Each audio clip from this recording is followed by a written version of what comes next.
প্রথমত আজকে 10ই ডিসেম্বর বিশ্ব মানবাধিকার দিবস। গোটা বিশ্বে আজকে মানবাধিকার নিয়ে এই উপলক্ষে, এই দিবস উপলক্ষে নানা রকমের আলোচনা, অনুষ্ঠান, কর্মসূচি হয় সারা বছর ধরে, যাতে মানুষের মধ্যে যে মানুষের মর্যাদা, তার অধিকার, ব্যক্তি স্বাধীনতা,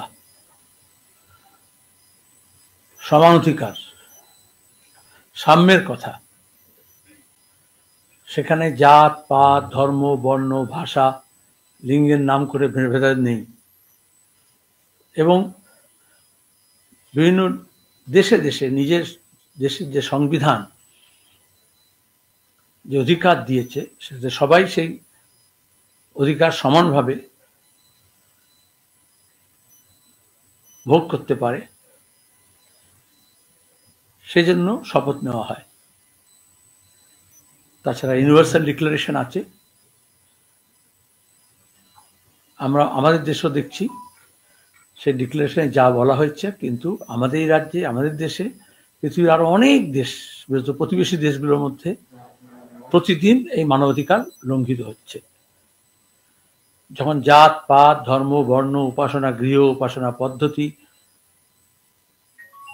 খাদ্য, পোশাক এ নিয়ে যখন ভেদাভেদ করা হয়, তখন গোটা মানব সমাজকে, মানবতাকে অস্বীকার করা হয়, অপমান করা হয়।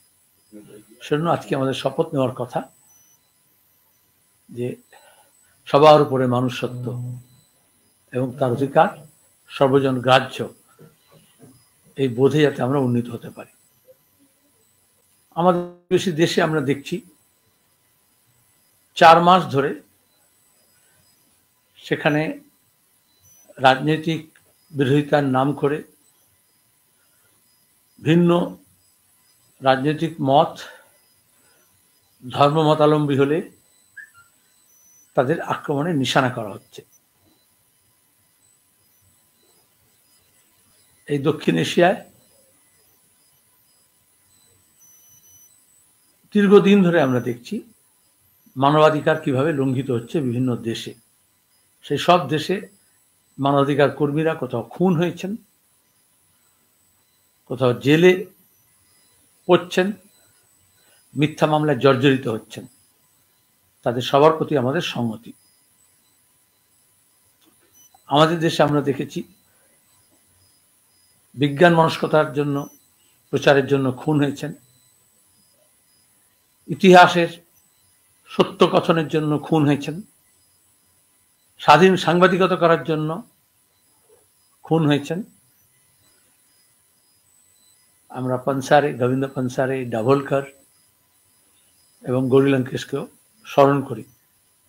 এরকম আমরা অনেকেই, ভীমা করে গাওয়ার সময় আমরা দেখেছি কিভাবে বিজেপি সরকার অপরাধীদের ছেড়ে দিয়ে যারা মানবাধিকারের কথা বলেছেন তাদেরকেই কোট আনকোট আরবান নকশাল বলে জেলের মধ্যে মিথ্যা মামলায় জর্জরিত করেছেন, মারাও গেছেন দুজন। আমাদের রাজ্যে হাজার হাজার মিথ্যা মামলা করা হয়েছে 2011 পর থেকে। এখনো অসংখ্য পরিবার জর্জরিত, যদিও কোর্টে একটার পর একটা মামলায় বেকসুর খালাস হচ্ছে, সেই মামলাগুলো প্রত্যাহার হচ্ছে, মামলাগুলো বাতিল করা হচ্ছে, কিন্তু ঘাটতি নেই এই মামলায় আজও। তার সঙ্গে দাঁড়িয়ে জেলগুলোতে দেখলে বিনা বিচারে এবং বিচারাধীন বন্দির সংখ্যা বেড়ে দেবে, স্থান সংকুলান হচ্ছে না। সেখানে আসলে সিভিল লিবার্টিস, ব্যক্তি স্বাধীনতা, সেটাকে খর্ব করা হচ্ছে। আমরা সমস্ত রাজনৈতিক বন্দী বিনা শর্তে মুক্তি চাই, গোটা দেশে এবং আমাদের রাজ্যেও, প্রতিবেশী দেশগুলোতেও। আর যখন মানবাধিকার লঙ্ঘিত হয়, সেটা একটা সহজ উপায় দক্ষিণ এশিয়ায় মানুষকে তখন ধর্মের পরিচয়, ভাষার পরিচয়, বর্ণের পরিচয় ভাগ করার চেষ্টা করা হয়। আমরা বর্ণবিদ্বেষ বাদ দেখেছি এইভাবেই দীর্ঘদিন আফ্রিকার মাটিতে। রবীন্দ্রনাথও সে ব্যাপারে সোচ্চার হয়েছিলেন। এখানে মানুষের গায়ের রং দেখে বিচার করা হতো। আমরা জায়নবাদীর আক্রমণ দেখছি প্যালেস্টাইনে, যেখানে আধিপত্য কায়েম করার জন্য, দখলদারি করার জন্য, স্বাধীনতা খর্ব করার জন্য কিভাবে ধর্মকে হাতিয়ার করা হচ্ছে। আবার আমাদের প্রতিবেশী দেশগুলো তো দেখছি, এই বাংলাদেশে সদ্য 4 মাস ধরে রাজনৈতিক পট পরিবর্তন হয়েছে। কোন দেশে কি অবস্থা নেবে তাদের অবস্থানের ব্যাপার, কিন্তু তাকে ঘিরে যেভাবে স্বাধীন চেতা মানুষকে, ধর্মনিরপেক্ষ মানুষকে, ধর্মীয় সংখ্যালঘুকে, রাজনৈতিক বিরোধীদেরকে যেভাবে শায়েস্তা করার জন্য তাদের অধিকার লুণ্ঠন করা হচ্ছে, আমরা তার প্রতিবাদ করেছি। আবার এরকমও আছে, আমাদের দেশে অনেক মানুষ আছেন, আমাদের রাজ্যে মানুষ আছেন, যে অন্য দেশে আমরা চাই একটা স্ট্যান্ডার্ডাইজ অ্যারেঞ্জমেন্ট হোক, কিন্তু নিজের দেশের দিকে তাকাচ্ছেন না, নিজের রাজ্যের দিকে তাকাচ্ছেন না। এটা আজকের দিনে বলতে হবে, এটা হিউম্যান রাইটস হচ্ছে ইউনিভার্সাল। তোমার ক্ষেত্রে আলাদা, আমার ক্ষেত্রে আলাদা, এই মাপদণ্ড হতে পারে না। যদি কোনো প্রশ্ন থাকে।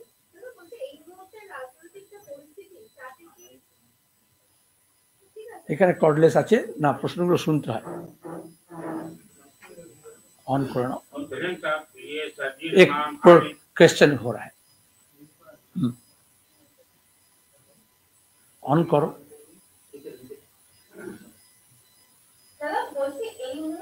রাজনৈতিক যা পরিস্থিতি, তাতে কি ইন্ডিয়া জোটের নেত্রী হিসেবে মমতা বন্দ্যোপাধ্যায়ের নাম আরো জোরালো হচ্ছে? আমি অবান্তর প্রশ্নের উত্তর দিই না।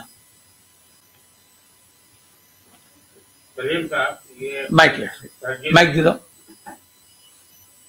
सर्जिल इमाम, उमर खालिद, जिन्होंने इसके लिए आप कुछ नहीं कह रहे हैं, हमने यूनिवर्सल कहा, लंबे टाइम से आपका सवाल हो जाए आप रखिए। हम बोले हर देश में, हमारे मुल्क में भी, और ये कहा यूनिवर्सल, अंग्रेजी में यूनिवर्सल का मतलब है सार्वभौमिक, सबके लिए। और इसलिए हमने कहा, कुछ उदाहरण दिए, लेकिन कहा हमारे देश में, हमारे राज्य में, आस पड़ोस के देश में, सब जगह ये काम हो रहा है। सर्जिल इमाम हो, उमर खालिद हो, उसके भी जो आज़ादी के लिए लड़ाई हम ही लोग लड़ रहे हैं, जो वामपंथी होते हैं वही बोलते हैं। लेकिन ये जो सवाल या जवाब दोनों ही मजहब के नाते होता है, वो भी ह्यूमन राइट्स के खिलाफ है। जब हम ह्यूमन कहते हैं, ह्यूमन में हिंदू, मुसलमान, बंगाली, नॉन बंगाली सब शामिल है। लेकिन आज के दौर में ऐसा हो गया है, आज के दौर में ऐसा हो गया है कि सबका अपना अपना ब्रांड चाहिए। सबसे बड़ा ब्रांड तो इंसानियत है, और हम इंसानी हुकूक की बात की है। जैसे उमर खालिद है, वैसे संजय भट्ट है। अभी इतने दिन बाद संजय भट्ट को मालूम हुआ, जो कि गुजरात के सवाल पर। तो आपके सवाल में भी ये होना चाहिए था, यूनिवर्सल अप्रोच होना चाहिए। और जिस तरह से उमर खालिद को जेल में कैद किया गया झूठे इल्जाम के नाते, और जिस तरह से तारीख पर तारीख हो रहा है, वो एक मिसाल है।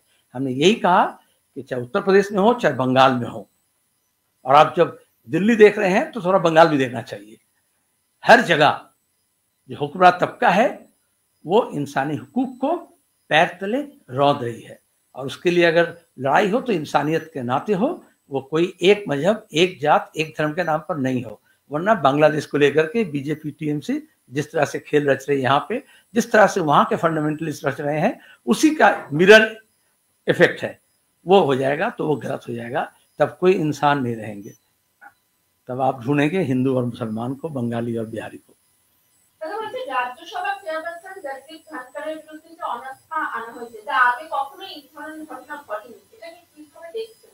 পার্লামেন্ট সেশন চলছে, সাধারণত পার্লামেন্ট সেশন চললে এখান থেকে আমরা উত্তর দিই না, পার্লামেন্টের মেম্বারকে বলবে, আর রাজ্যসভায় বলবে। তবে বিজেপি এবং তৃণমূল, বিশেষত মমতা ব্যানার্জি, মোদি, অমিত শাহ এবং হেমন্ত বিশ্ব শর্মা তাদের স্বাদের লোককে ভাইস প্রেসিডেন্ট করেছেন, তো দেশ ভুগছে। আবার বললাম, আমরা পার্লামেন্টের প্রশ্ন পার্লামেন্টে হয়, তো দেখছি মমতা রোগে আক্রান্ত হয়ে গেছো, বিদেশ নীতি নিয়ে বিধানসভায় বক্তৃতা হচ্ছে। আমাদের দেশের সংবিধানে ভাগ করা আছে কার কি এখতিয়ার, এবং কোনো বিধানসভায় বিদেশ নীতি নিয়ে, পররাষ্ট্র নিয়ে, অন্য রাষ্ট্র নিয়ে আলোচনা করার কথা নয়।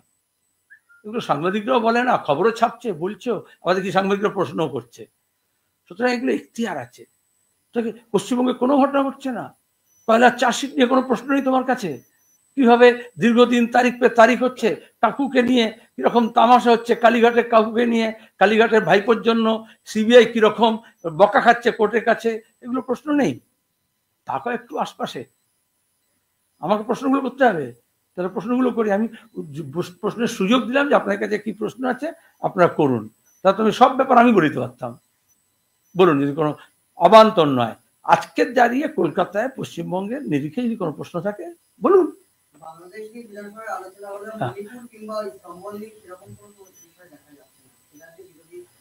এটাই তো আমি বললাম, তার একটা নির্দিষ্ট রাজনীতি। কোন রাজনীতি? বাংলাদেশে দাঁড়িয়ে যদি আমাদের এখানে দেশে যা কিছু ঘটছে সেই নিয়ে যদি কেউ আলোচনা করে সেখানকার পার্লামেন্টে, সেটা আমরা কিভাবে নেব? আমাদের আভ্যন্তরীণ ব্যাপার নয়? পাকিস্তানে যদি আলোচনা হয় সম্বল নিয়ে, আমরা কিভাবে নেব? তো প্রত্যেক, আজকে 10 তারিখে বললাম হিউম্যান রাইটস মানে কি, তার সঙ্গে প্রত্যেক দেশও তো নিজের অধিকার আছে, এখতিয়ার আছে। পশ্চিমবঙ্গে সমস্যা কম আছে? নাবালিকা ধর্ষিত হচ্ছে, তৃণমূলের নেতা ধরা পড়ছে। বললাম তো, কয়লা তদন্ত সিবিআই যেভাবে করছে ভাইপোকে বাঁচানোর জন্য, যেভাবে ইডি সিবিআই করছে, আরজি কর কাণ্ড থেকে আরম্ভ করে এই তোমার শিক্ষা দুর্নীতি নিয়ে একটার পর একটা জামিন পাচ্ছে, কিন্তু কাকুর গলার স্বর নিয়ে কতবার আমরা বলেছি, স্যাম্পল কালেক্ট করা, টেস্ট রিপোর্ট করা, এবং তারপর হচ্ছে এখন তাকে হাজিরা দেওয়া, তাকে অ্যারেস্ট করা, সব ব্যাপারে কিরকম গাফিলতি দেখা যাচ্ছে। এটা যদি বুঝতে পারেন তাহলে বুঝবেন কেন বাংলাদেশ নিয়ে শুভেন্দু মমতার কাজিয়া হচ্ছে। কারণ তারা আপনার এখানকার যে সমস্যাগুলো আছে ওটাকে সেটেল করে নিয়েছে। বাংলাদেশের সমস্যা নিয়ে বাংলাদেশের লোক ভাবিত হোক, আমরা চাই। দুই বাংলার যারা ওয়েল মিনিং পিপল আছেন, দুই বাংলার, শুধু দুই দেশ নয়, যারা শান্তি চান, যারা সম্প্রীতি চান, যারা সংহতি চান, যারা ধর্মনিরপেক্ষতার নীতিতে বিশ্বাস করেন, যারা ধর্মীয় উন্মাদনার বিরুদ্ধে, যারা সংখ্যালঘুদের, ধর্মীয় সংখ্যালঘুদের নিরাপত্তা চান, সংখ্যালঘুদের ধর্ম স্থান সুরক্ষিত হোক তারা চান, তাদেরকে মুখ ফুটে কথা বলতে হবে। এবং সেখানে কোনো রেশারেশি নয়, সেখানে দেশ নিয়ে কথা বলুন, দয়াকার তালবেশ্বর, বিদেশ নিয়ে একটু কম কথা বলুন। আর যদি দয়াকার তালবেশ্বর দেশ নিয়ে যদি কথা বলেন তাহলে দয় বয় একার মধ্যনেশ্বর দেশ ছড়াবেন না, বিদ্বেষ ছড়াবেন না। দেশ বিদেশেরও কথা হতে পারে, কিন্তু বেশিটা হচ্ছে বাংলাদেশে ভারত বিদ্বেষী শক্তি, ওখানকার যারা ধর্মীয় উন্মাদনা তৈরি করে, মেজরিটেরিয়ানিজম বলে এটাকে। আবার এখানে দাঁড়িয়ে যারা মেজরিটেরিয়ানিজম, সাংখ্যাধিক্যবাদী বিশ্বাস করে, তারা সেটা নিয়ে হইচই করছে। 4 মাসের বেশি সময় লাগলো ভারত সরকারের বিদেশ সচিবকে বাংলাদেশে পাঠাতে, আর এখানে প্রতিদিন বিজেপির নেতারা আস্ফালন করছে। যার যেটা কাজ, বিদেশ দপ্তরের কাজ ছিল, এই জন্য কূটনৈতিক পোষা হয়, এই জন্য কূটনীতি একটা পেশা, এই জন্য শব্দটাকে কূটনীতি বলা হয়, রাজনীতি নয়। হিন্দি আজকাল তো সব হিন্দি প্রেম বাড়ছে, তো বলে রাজনয়িক বলে আর কি, হিন্দিতে কূটনীতিক বলে না। আমরা বাংলায় ডিপ্লোম্যাটিককে কূটনীতিক বলি, ডিপ্লোম্যাটকে। তাহলে সেখানে দাঁড়িয়ে গেলেন তো বিদেশ সচিব মিস্টার মিস্ত্রি, কি বললেন, আলোচনা করেন, কি হলো? পলিটিশিয়ানরা টেম্পারেচার বাড়াচ্ছে দুই বাংলায়, দুই দেশে। এখন ডিপ্লোম্যাটদের কাজ হচ্ছে ওই টেম্পারেচারকে নামানো। যে শুভেন্দু মগডালে উঠে গেছে, মমতা তার পিছু পিছু আরো মগডালে ওঠার চেষ্টা করছেন, এগুলোকে বলে কম্পিটিটিভ পলিটিক্স। এবং তার কাদের সঙ্গে কার কম্পিটিশন? তো যদি মনে করে এটা বিজেপি আর তৃণমূলের মধ্যে কম্পিটিশন, তাহলে ভুল। বাংলাদেশে যারা গন্ডগোল পাকাচ্ছে, যারা সাম্প্রদায়িক উস্কানি দিচ্ছে, যারা সংখ্যালঘুদের অধিকারকে হরণ করছে, তাদের সঙ্গে কম্পিট করছেন। আর আমরা চাই বাংলাদেশে যারা সংখ্যাগুরুবাদের বিরুদ্ধে লড়ছে তাদের সঙ্গে সংহতি। সেখানকার সংখ্যালঘুদের নিরাপত্তার জন্য বামপন্থীরা লড়াই করছে, তাদের প্রতি আমরা সংহতি জানাচ্ছি। ওখানকার বুদ্ধিজীবীরা, শিল্পী, সাহিত্যিক, নাগরিক তারা বিবৃতি দিয়েছেন, উভয় দেশে যাতে সাম্প্রদায়িক উন্মাদনা না হয় সে চেষ্টা করা উচিত। একদেশদর্শী হলে হয় না। টেম্পারেচার বাড়ানো হচ্ছে বলেই কি মুখ্যমন্ত্রী মমতা বন্দ্যোপাধ্যায়কে বিধানসভায় বলতে শোনা যাচ্ছে আমরা কি লালিপপ চুষবো? আর অন্যদিকে রিজভি আজকে বলেছেন যে মুখ্যমন্ত্রী মমতা বন্দ্যোপাধ্যায়কে এতদিন সর্বধর্মের প্রতীক বলে জানতাম, এখন দেখছি তিনি কট্টর হিন্দুত্ববাদী। মমতা ব্যানার্জির মুখ থেকে ললিপপটা সরিয়ে থার্মোমিটার লাগাও, তাহলে বুঝতে হবে টেম্পারেচারটা কোথায়। আপনি ইউনিভার্সাল হিউম্যান রাইটসের কথা বলছিলেন, দুই দেশের মধ্যে বাণিজ্যিক যে পরিস্থিতি সেটা স্বাভাবিক থাকলেও কিন্তু উপাদানের বহু মানুষ এই বাংলাদেশে চিকিৎসার জন্য আছেন। সেক্ষেত্রে এখানে এর আছে যে কলকাতা বেশ কয়েকটি হাসপাতাল যেমন চিকিৎসা পরীক্ষা দেবে না বলে জানিয়েছে।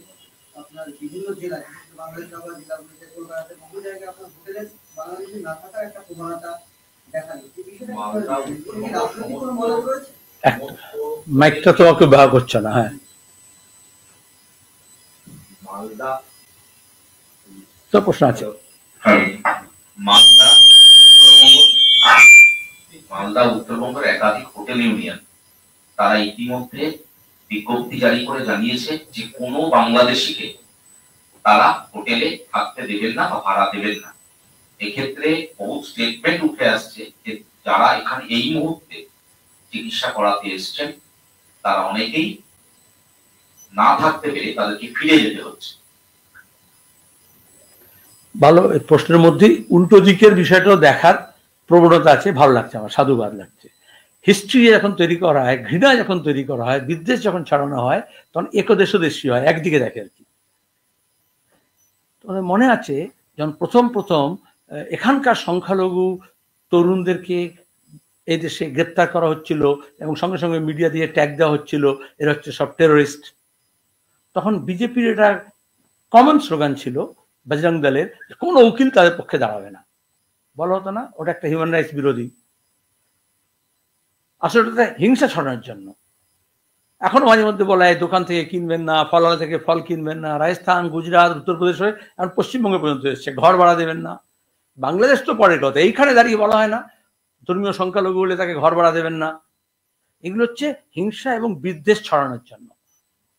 তাহলে এই বাংলাদেশের ঘটনাকে নিয়ে বাংলাদেশের শান্তি বা সম্প্রীতি চাই, তার থেকে বেশি হচ্ছে অনেকে এটাকে আমাদের রাজ্যে সেটাকে নিয়ে হিংসা এবং বিদ্বেষ হতে চাইছেন। এবং একটা চ্যানেল, টেলিভিশন চ্যানেল, কয়েকটা খবরের কাগজ উদ্দেশ্য প্রণীতভাবে দেশের স্বার্থে নয়, সংখ্যাগুরুবাদকে বাড়ানোর জন্য, হিন্দুত্ববাদী রাজনীতিকে ছড়ানোর জন্য এবং বাংলাদেশি নাম করে আসলে ধর্মীয় সংখ্যালঘুদেরকে নিশানা করার জন্য উল্টে চিৎকার করছেন বাংলাদেশের ধর্মীয় সংখ্যালঘুদের জন্য আমরা আশ করছি। ডাক্তারদের কথা প্রশ্ন করা হলো, হাসপাতালদের, এটা হচ্ছে যে হিপোক্রেটিক ওথ নেওয়া, এটা তার পরিপন্থী। Medical council of India registration যেটা করা হয় ডাক্তারদের নামে, সেখানে বলা হয় চিকিৎসা করার সময় জাত পাত, ধর্ম, বর্ণ, দেশ বিদেশ, লিঙ্গ কোনো দেখা হবে না। অথচ আমি মুম্বাই দাঙ্গার সময় দেখেছি, হায়দ্রাবাদে দাঙ্গার সময় দেখেছি 1990, 91, 92-এ কারসেবার সময় কিভাবে মুসলমান মহিলা তাকে ডেলিভারি করতে দেওয়া হয়নি হাসপাতালের মধ্যে, রাস্তায় গাছের তলায় বেরিয়ে এসে সে হচ্ছে ডেলিভারি করেছে। আবার মুম্বাইতে সে যে নার্স, তিনি দুঃখিত হয়ে এবং হিউম্যানিটেরিয়ান হয়ে বেরিয়ে এসে তাকে ডেলিভারি করতে সাহায্য করেছিলেন বলে গাছতলায় তাকে চাকরি থেকে বার করে দেওয়া হয়েছে। এরকম হিস্ট্রি তৈরি করা হয়, ওটা মানবতা বিরোধী। এখানে দাঁড়িয়ে বলা হলো একটা পর একটা হাসপাতাল, কোন হাসপাতাল? কড়া হাসপাতাল। একটা হাসপাতাল যে তৃণমূল দখল করেছিল, এনজিও হাসপাতাল ছিল, জেএন হসপিটাল, আমার এমপি ফান্ডের টাকার সঙ্গে যন্ত্রপাতি কেনা হয়েছিল, যেখানকার রাজাবাজারের গরিব মানুষগুলো, বেশিরভাগ সুখিয়ার গরিব মানুষগুলো চিকিৎসা হতো। সেখানে তৃণমূল পরিবর্তনের জমানায় দখল করে যেরকম খবরের কাগজ, টেলিভিশন চ্যানেল দখল করে, এবং তারপরে সে এখন বিজেপি হয়ে যায়, এখন সেটা বিজেপি দখলকৃত। দখলটা একই, বিজেপি আর তৃণমূলের। সেখানে সে বলছে যে চিকিৎসা করাবো না। আমাদের বাইপাস থেকে আরম্ভ করে বাকি সব হাসপাতালগুলোতে, আমাদের এখানকার লোকেরা তামিলনাড়ুতে যায় না, একই দেশের মধ্যে, ব্যাঙ্গালোরে যায় না, মুম্বাইতে যায় না। তাহলে যারা এইসব জয় বাংলার নাম করে আর বাংলার বাঙালির মধ্যে যারা চেয়ে করছে, সেখানে যদি কেউ সিদ্ধান্ত নেয় যে বাংলাভাষী মানুষকে এখানে চিকিৎসা হতে দেবো না, সেটা কি হিউম্যানিটেরিয়ান হবে? তার নিজের বেলায় আনো খাই, পরের বেলা আল্লাহর দোহাই। এখানে অনেক চিকিৎসা ব্যবস্থা গড়ে উঠেছে যেখানে দাঁড়িয়ে বিহার থেকে, ঝাড়খণ্ড থেকে, বাংলাদেশ থেকে, নেপাল থেকে মানুষ এসে চিকিৎসা নেন। মুখ্যমন্ত্রী দেখেছি যখন শিশু মৃত্যু হয়, কিছু হয়, তখন বিহার, ঝাড়খণ্ডের নামে দোষারোপ করে দেন। এটা হচ্ছে সংকীর্ণতা, এটা হচ্ছে প্রাদেশিকতা, এটা হচ্ছে সাম্প্রদায়িকতা। আমি আবার বলবো, কয়েকজন এটা করেছেন, কিন্তু আপনি একটু মধ্য কলকাতায় যান, সেখানকার দোকানদাররা এখানে এসে বলে গেছে যে আমাদের ব্যবসা বাণিজ্য সংকটে, যেহেতু যোগাযোগ হচ্ছে না, লোকে আসছে না। অসংখ্য হাসপাতালকে ঘিরে গেস্ট হাউস আছে, যেখানে দাঁড়িয়ে লোকে হোমস্টে করে। আমাদের এখানে আবার আমি মজা করে বলতাম আগে, ওটাকে বলে হেলথ ট্যুরিজম। কেউ একটু চিকিৎসা করাতে হলো, একটু ডায়াগনস্টিক রিপোর্ট করাতে হলো, কেউ তারপরে একটু ঘুরে নিল আর কি, একটু বেরিয়ে গেল, একটু কেনাকাটা করলো। এটাই হয় প্রতিবেশী দেশগুলোতে। আমাদের এখান থেকে লোকে সিঙ্গাপুরে যায় না, অস্ট্রেলিয়া যায় না। তাহলে বাংলাদেশের মানুষকে বুঝতে হবে যে ভারতের প্রতি ঘৃণা ছড়িয়ে, বিদ্বেষ ছড়িয়ে তাদের খুব একটা লাভ হবে না। আর আমাদের দেশের মানুষকে বুঝতে হবে যে বাংলাদেশের প্রতি আসলে এটা গত 4 দশক ধরে আরএসএস বাংলাদেশ শব্দটা, বাংলাদেশি শব্দটাকে ঘৃণিত করেছে। আজকে তো বাংলাদেশে ঘটনা ঘটছে, আগে বাংলাদেশ অনুপ্রবেশকারীর নাম করে, ইনফিল্ট্রেশনের নাম করে বলেনি। আমাদের দেশের হোম মিনিস্টার বাংলাদেশি নামে উইপোকা বলেননি। আজকে হোটেলের আগে দোষ দেখিলাম, দেশের হোম মিনিস্টার বলেছিলেন উইপোকা সিএনআরসির সময়। কজন প্রতিবাদ করেছিল? তাহলে একটা দেশবাসীকে যদি, একটা দেশকে, সে বিদেশ হতে পারে, সেখানকার মানুষকে যদি উইপোকা বলা হয়, সেটা ঘৃণা ছড়ানো নয়? এখন বললে আমি বাংলাদেশে ওকালতি করছি। বাংলাদেশের কমিউনিস্টরা মার খাচ্ছে, খুন হচ্ছে, বামপন্থীরা আক্রান্ত হচ্ছে, কারণ হক কথা সোচ্চারে বলতে হয়। কিন্তু বুকের পাটা সেখানে হয় যেখানে ঘটনা হচ্ছে, সেখানে দাঁড়িয়ে বলতে হয়। এখানে যখন সংখ্যালঘুদের উপর নির্যাতন হচ্ছে, তার উপরে কথা বলতে হয়। আমাদের মুখ্যমন্ত্রীও দুর্ভাগ্যবশত আরএসএস এর রাজনীতিতে যোগ দিয়েছেন, আরএসএস এর রাজনীতিকে যোগ দিয়েছেন এবং শক্তি যোগাচ্ছেন, তারই ফল হচ্ছে। জগন্নাথ মন্দির, মুখ্যমন্ত্রী নৈহাটি বড়মার মন্দিরের পর আজ দীঘায় জগন্নাথ মন্দির, কতখানি এগিয়েছে সে কাজ করছে। এগুলো সবই কি হিন্দু ভোট রাখতে মরিয়া ভাব? ভক্ত হতেই পারেন, অসুবিধা কি আছে? ভক্তি জাগরিত করতেই পারেন। কিন্তু এই যে বললে মুখ্যমন্ত্রী, ওই যে প্রধানমন্ত্রী রাম মন্দির উদ্বোধন করতে গেলেন, মুখ্যমন্ত্রীর কাজ, প্রধানমন্ত্রীর কাজ কি? মন্দির প্রদর্শন, মন্দির গড়া, পূজারি সাজা। তার ধর্মপ্রকৃত দেশ কোথায় আছে? তাহলে বাংলাদেশের যদি এই নতুন যে সরকার এসছে, ইউনূস সরকার যদি ইসলামিক সাজতে চায়, অন্যায় অন্যায়। তাহলে আমাদের দেশের সরকার যদি হিন্দুত্ব সাজতে চায়, ব্যক্তি হিসেবে তিনি কালীঘাটে গিয়ে পুজো করবেন, কি জুম্মা মসজিদে গিয়ে নামাজ পড়বেন, রেড রোডে গিয়ে বক্তৃতা করবেন, এটা তার ব্যক্তি হচ্ছে। এটা মুখ্যমন্ত্রী হিসেবে হচ্ছে। সেটা প্রধানমন্ত্রী হিসেবে যদি করেন সেটাও অন্যায়, মুখ্যমন্ত্রী হিসেবে করেন সেটাও অন্যায়। একজন ব্যক্তি হিসেবে স্বাধীন, কিন্তু যখন সাংবিধানিক পদ হয় তখন তাকে সংবিধান মেনে চলতে হয়। দাদা, ইন্টেলিজেন্স রিপোর্ট বলছে যে শেষ 5 বছরে কয়েক লক্ষ বাংলাদেশি তারা এদেশে এসেছেন এবং এদেশে আসা নয়, তাদের ভুয়ো আই কার্ড থেকে শুরু করে সমস্ত কিছু, এবং তার প্যাকেজ সিস্টেম চলছিল উত্তর 24 পরগনা এবং দক্ষিণ 24 পরগনা। কোন ইন্টেলিজেন্স? সেন্ট্রাল ইন্টেলিজেন্স আছে, একটা স্টেট ইন্টেলিজেন্স আছে। Central intelligence report. আপনাকে বলি, আপনি নতুন, আমার থেকে বয়স কম, আমি 30 বছর আগে থেকে শুনছি। প্লিজ শুনুন, আপনার প্রশ্ন শেষ করুন, আমাকে বলতে দিন। হ্যান্ড আউট বিলি করবেন না। এনআই যথেষ্ট যার জন্য আপনার মতো লোক লাগে না, যথেষ্ট শক্তিশালী এনআই। গত 40 বছর ধরে পার্লামেন্টে শুনছি 4 কোটি। হেমন্ত বিশ্ব শর্মা বলছে 4 কোটি। শুনছেন না আপনারা? নতুন শুনলেন আপনি প্রথম? সুতরাং 4 লক্ষ হিসেবের মধ্যে নেই। একদিকে বলছেন ওখানে মুসলমান সংখ্যা বাড়ছে বাংলাদেশে, হিন্দু সংখ্যা কমছে, আর অন্যদিকে বলছেন এখানে ইনফিল্ট্রেশন হচ্ছে, সুতরাং ওখানকার বাংলাদেশি মুসলমানরা এখানে চলে আসছে। দুটো অঙ্ক মেলাতে পারবেন?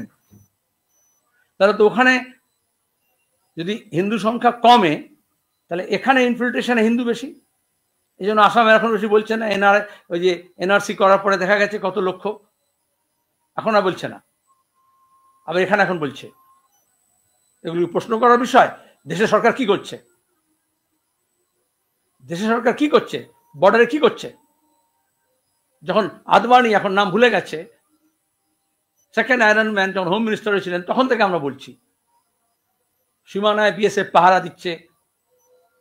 তাহলে যদি অবৈধ পাচার হোক বা অবৈধ যাত্রা হোক, মানুষের আটকাচ্ছে না কেন? তাহলে আমাদের ইন্টেলিজেন্স কোথায় ফেল করছে? এগুলো রাজনৈতিক প্রচারের অঙ্গ। যদি সরকারের দায়িত্ব হয় তাহলে সীমানায় দাঁড়িয়ে আটকাতে হয়, আরো বেশি জোরদার করতে হয়। বলা হয়েছিল কাঁটাতারের বেড়া হয়ে গেলে সব ঠিক হয়ে যাবে, বলা হয়েছিল।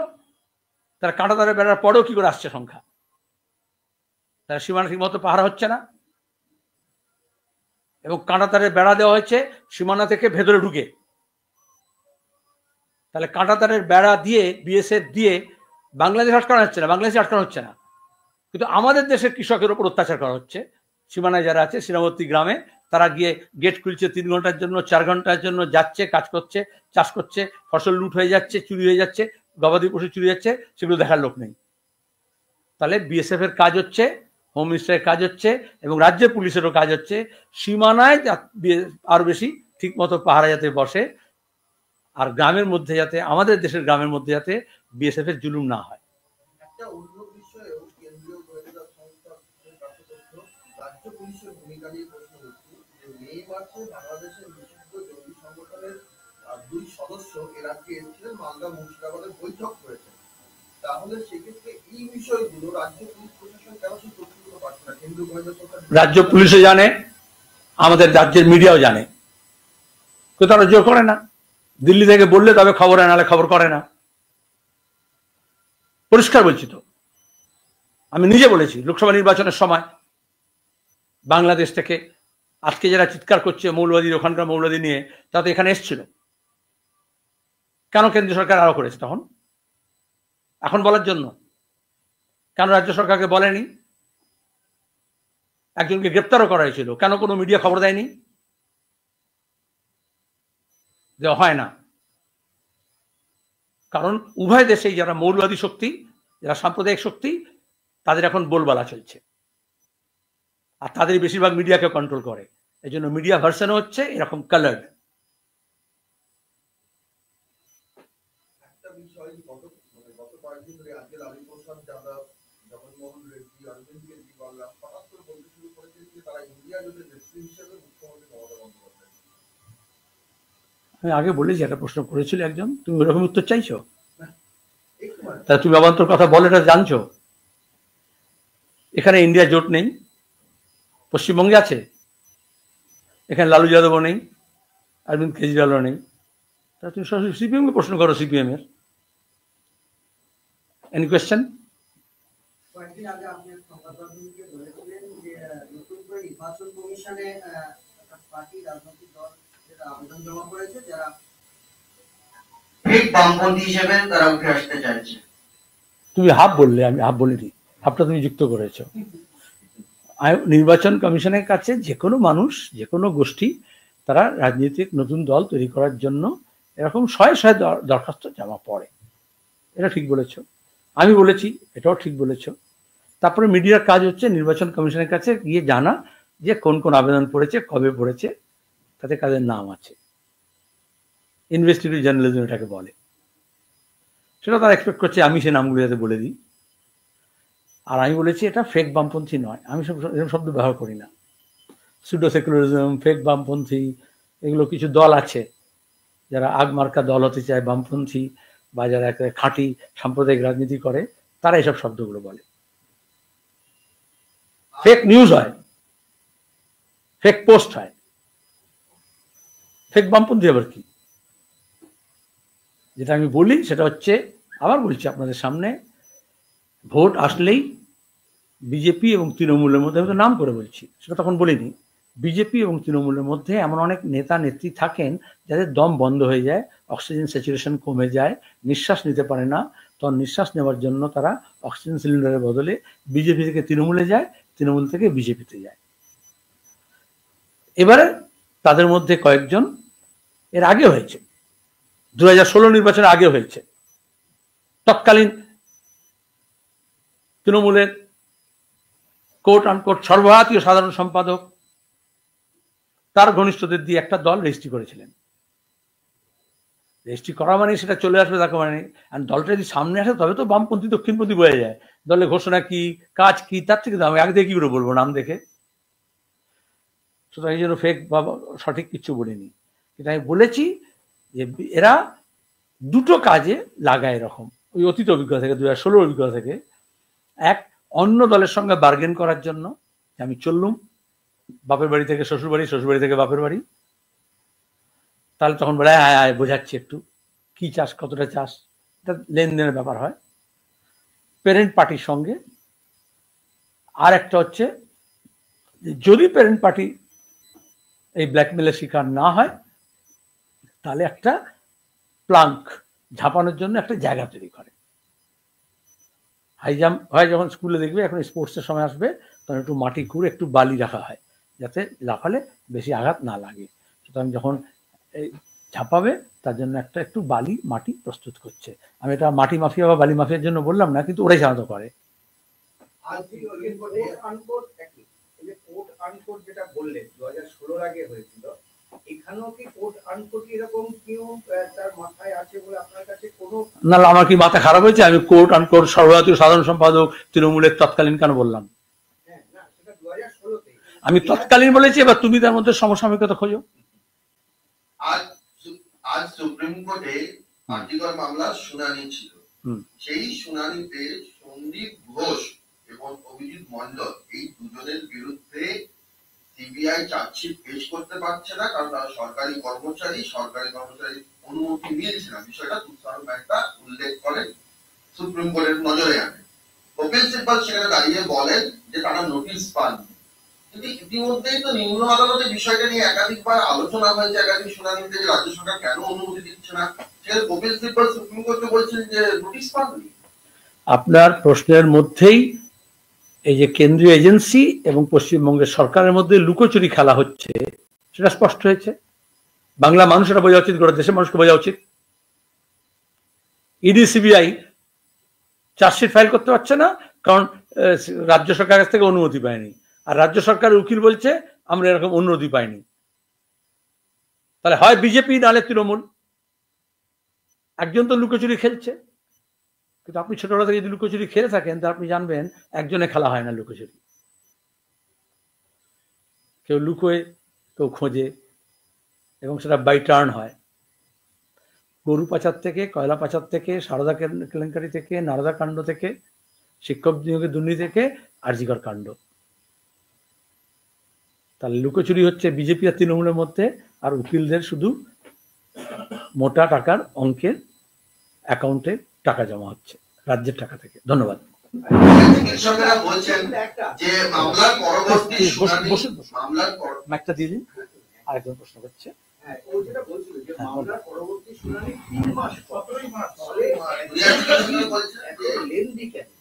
আন্দোলন যখন তীব্র ছিল তখন ঘন ঘন ডেট আসছিল, এখন এত লেন্দি।